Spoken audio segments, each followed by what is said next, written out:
I would like to talk to you this afternoon on the words of this very interesting psalm, Psalm 137, by the rivers of Babylon.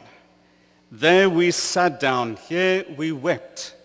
When we remember Zion, we hanged our harps upon the willows in the midst thereof.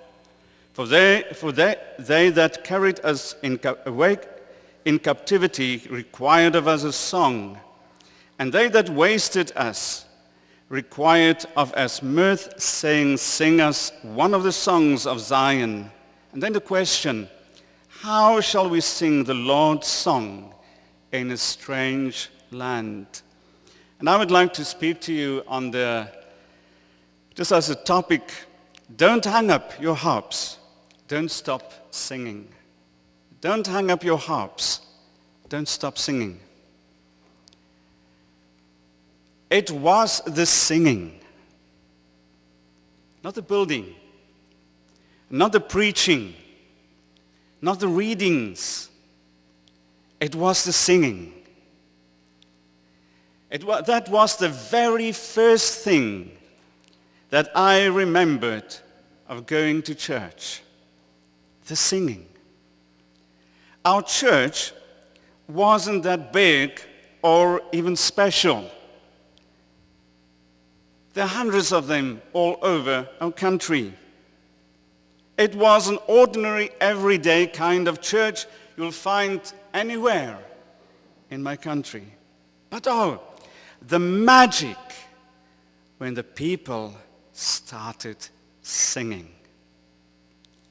Later on, we moved to another congregation, a very small one, real country church, with a handful of people. And once again, it was the singing. During winter and summer retreats, we went to church conventions, and once again, oh my, the singing. I became a pastor, and my first congregation was in the beautiful town, picturesque town of George, in the southern Cape of South Africa. And we had a congregation really small. Our church building was a very historic building with thick walls, small windows. But the singing. Those few people could really lift the ceiling when they started to sing those old hymns. Now, we hadn't had a band. We didn't have a hip worship leader. We didn't have a professional choir or a world-acclaimed organist. We didn't even have sound equipment. But we had voices. And yes, we didn't sing Hillsong. We didn't sing the latest video. No. We only had Luther, Sankey, Calvin, and the old hymns and the Psalter. It was the singing in those days. And can I tell you, after about 30 years in the ministry, the one thing that draws me still to a congregation, the first thing I listen when I visit any church, it's not the preacher. It's not the big building. It's the singing. Whether they have the most beautiful choir and the most wonderful organ and the most elaborate sound system, yes, that's wonderful. But the singing. That is making or breaking it. So brothers and sisters, every Sunday, we gather here. We come to church for worship. And we do all kinds of things during worship. And during the last few weeks, we've spoken about the things that we do in worship. But imagine what a worship service would have been without singing.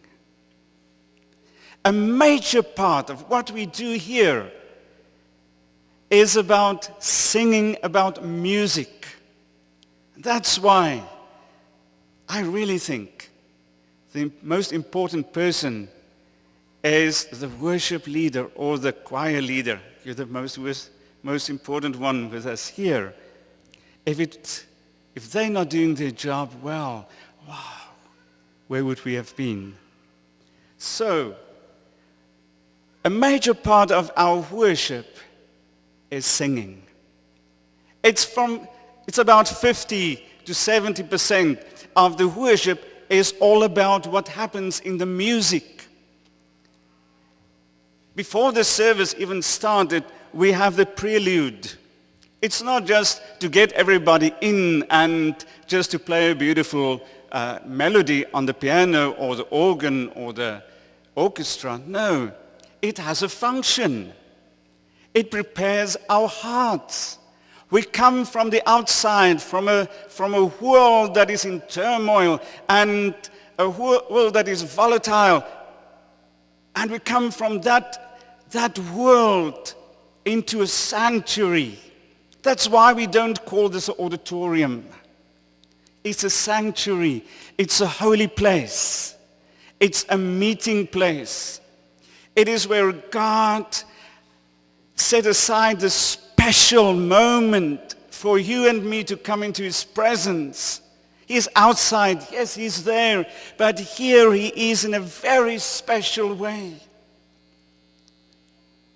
And to help us to get over our restlessness, this music, the prelude, prepares our hearts to quiet down.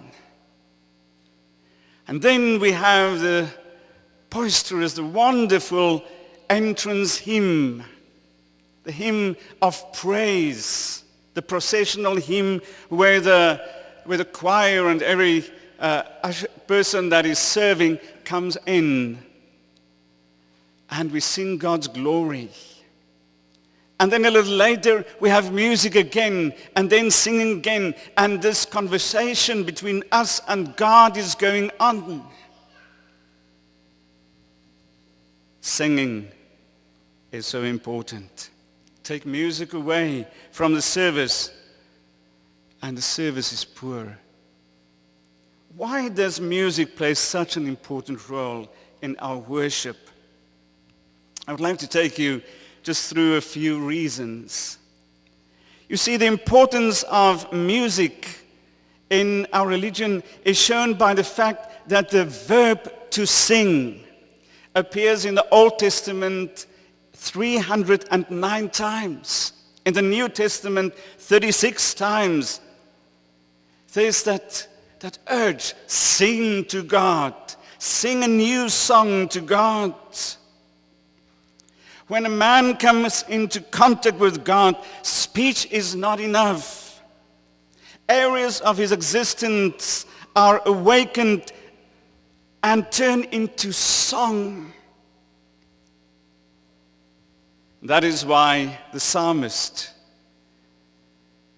or all the psalmists in the Old Testament and even in New Testament where songs were written, they couldn't express that just in words. That's not enough. They express that in song, in the deep, deep down parts of our hearts.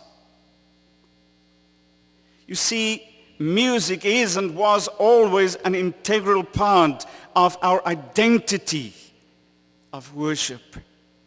Music has the ability to cultivate, to strengthen, to deepen the spiritual experience of those gathered for worship. Very interesting is that the outgoing Pope wrote these words. Joseph Ratzinger, he wrote these words. He says, liturgical music never dominates but serves. Singing is embedded in worship. Sacred music imparts spiritual truth to one's mind, one's heart, and one's soul.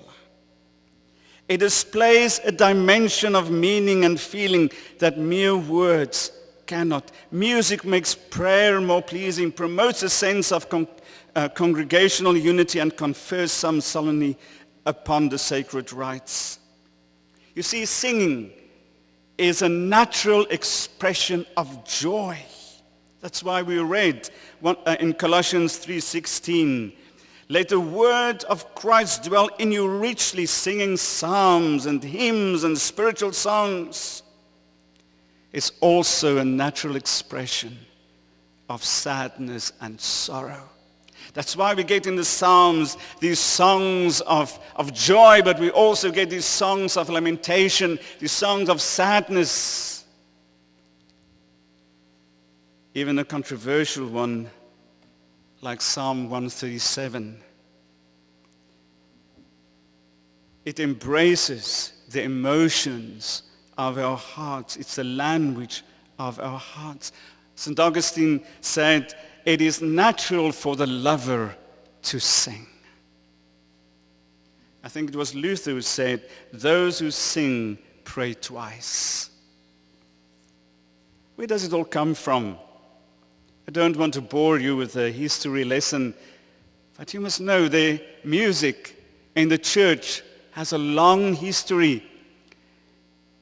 Israel sang to God from the earliest ages. The Psalms were sung every day in the ancient Hebrew temple. And then later we got the people of God gathering together in the early church. And what did they do? They sing. Singing was part of their worship. Hymns followed later that followed the Psalms, adapting melodies from early chants. And there we get the Gregorian chants associated with Pope Gregory. And then in the 1600s and 1700s, we get the big names like Bach, Monteverdi, Scarlatti, Handel, Schultz, Mozart. Bach composed a mass in all 24 keys. I'm so glad I'm not that organist trying to play that. Haydn penned 14 masses, all positive and happy, focusing on faith in God. Who doesn't know the creation?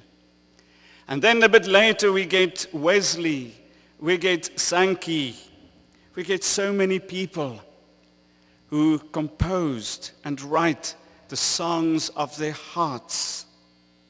In the 20th century, we get contemporary Christian music, Hillsong, and a lot more. But let's get back to our text. You see, the words of our text are the words of a nation of people who have been vanquished by the armies of the Babylonian Empire. The beloved and holy city Jerusalem has been sacked and set aflame. The beautiful temple that was built by King Solomon has been desecrated and left in ruins. And there, in Babylon, this group of people who expressed their hearts with singing lost their song. The enemy listened to the songs of Israel. And then they taunted them and they mocked them with a cruel request, sing us one of the songs of Zion. And the people of God replied with a question, how shall we sing the Lord's song in a strange land? It was one of the lowest points in their rich history. And there, by the rivers of Babylon, they sat and they wept. They remembered Zion. And so they say, we hung our harps upon the willows in the midst thereof. For they that carried us away captive required of us a song. How shall we sing the Lord's song in a strange land? Maybe that question is the same question that you ask yourself. You see, we, like the captives, find ourselves in situations where singing is the last thing upon our minds. Sometimes we find ourselves in a place of loneliness, in a place where things go wrong. We find ourselves sometimes in a place of calamity with no song, with our harps, our joy in the willows. And then that same circumstances, that same enemy requires of us a song. Like Israel, our enemy also comes to taunt us at times like these. And unlike the Israelites who had no choice in the matter when taunted by the enemy to sing, you and I, we have a choice.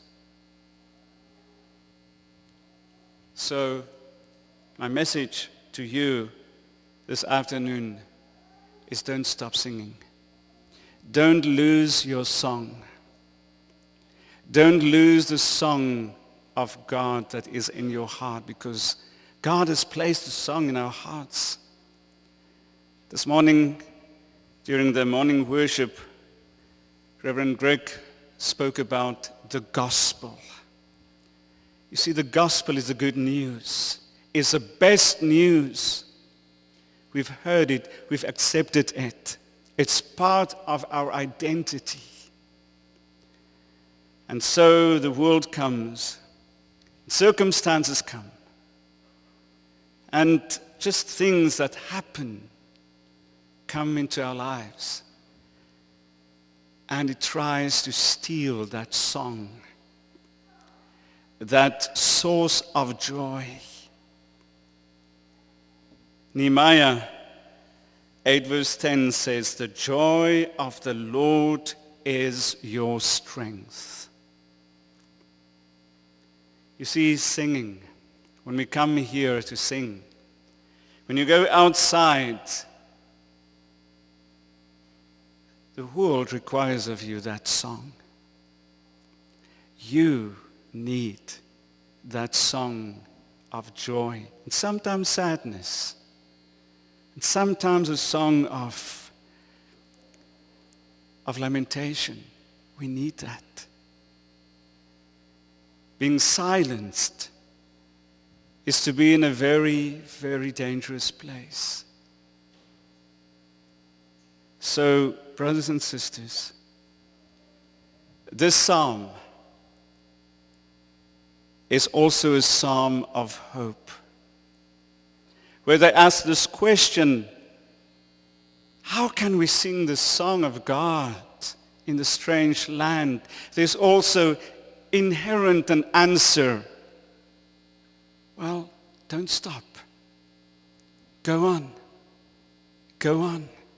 It is as if all the psalms around the psalm, all the psalms surrounding that, every psalm they knew at that time, were crying out, don't stop singing. Don't lose your song. When things go wrong, do what Psalm 103 says, bless the Lord, O my soul, and forget not all of his benefits. He who forgiveth all thine iniquities, who healed all thy diseases, who redeemed thy life from destruction, who crowned thee with loving kindness and tender mercies, who satisfied my mouth with good things, so that my youth is renewed like the eagles. Brothers and sisters, remember, it's the singing. It's the singing. Amen.